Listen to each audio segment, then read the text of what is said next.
j'ai toujours trouvé que dans le feed game francophone, on avait un gros pépin. Je veux dire, de façon générale, c'est un milieu assez malsain. Tout le monde se tire dessus tout le temps. Tu me diras, c'est la culture du clash et c'est généralement le cas sur YouTube. Je te rétorquerai néanmoins que si je peux comprendre qu'un critique clash d'autres personnes, qu'un youtubeur politique aussi le fasse car c'est un milieu d'opposition. Dans un milieu aussi diversifié et véhiculant d'aussi bonnes valeurs que le sport, je trouve ça complètement hors de propos. Mais aujourd'hui, j'ai trouvé la cause de tous ces problèmes et je t'en fais part dans cette vidéo.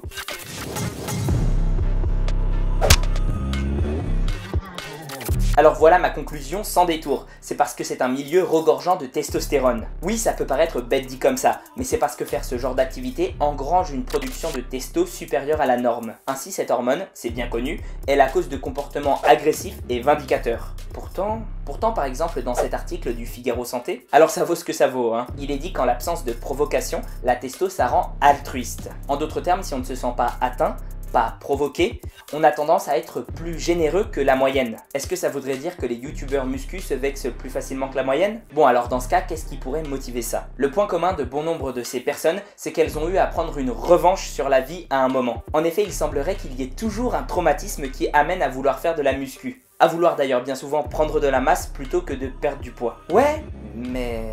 Par exemple, Thibaut InShape, son histoire est assez frappante. Je me souviens avoir entendu dire qu'il s'était fait casser la gueule à une époque et qu'il s'était mis à la muscu juste après. Pourtant, je ne l'ai jamais vu s'attaquer en termes de clash à des personnes. Il a toujours tout pris avec humour, du moins à ma connaissance. Et pourtant, il s'en est mangé dans la tête. La preuve, il est au premier plan sur la bannière du Raptor Dissident et dans le générique de Mes chers non-abonnements de Antox Colaboy. Mais alors quelle est la raison de ces clashs incessants? C'est probablement dû à une différence d'idéologie. Oui, car après tout, il y a énormément d'arnaqueurs, et une bonne façon de mettre un coup de pied dans la fourmilière, c'est de s'attaquer directement à eux. Ouais, mais en fait, c'est plutôt connu que toute publicité est de la bonne publicité. Je suis sûr que les vidéos de Jean Honche sur Bodytime ou Olivier Lafay leur ont rapporté plus de notoriété que d'ennui. Et puis, on peut s'attaquer à un concept sans s'attaquer à des personnalités connues. Bon, alors ça doit être une question de vue. Je suis bien placé pour savoir que mettre des noms de célébrités dans son titre de vidéo, ça ramène le chaland. Alors oui, je pense qu'il y a de ça, mais est-on véritablement obligé de se clasher pour autant? On peut s'en servir comme d'exemple sans pour autant chercher à les démolir.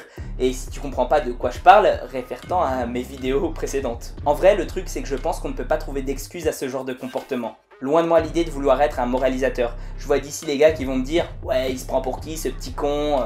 etc. etc. Mais je trouve ça tellement dommage pour un sport, une communauté qui a le pouvoir de véhiculer autant de choses positives. Alors maintenant, ce que je vois venir, c'est qu'on va me traiter de bisounours. Sans aller dans les extrêmes de tous s'apprécier, etc.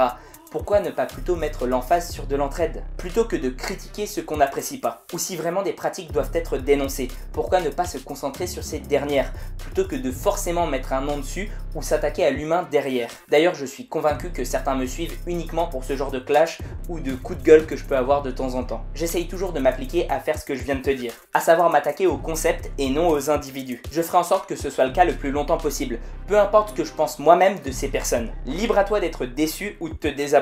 Mais je pense qu'il est plutôt de mon devoir de t'apporter un contenu original et créatif qui t'aide à progresser dans tes objectifs de sport. Et sur ce, prends soin de toi et à la prochaine. Tiens d'ailleurs, petite question, pourquoi tu me suis toi? N'hésite pas à le dire en commentaire.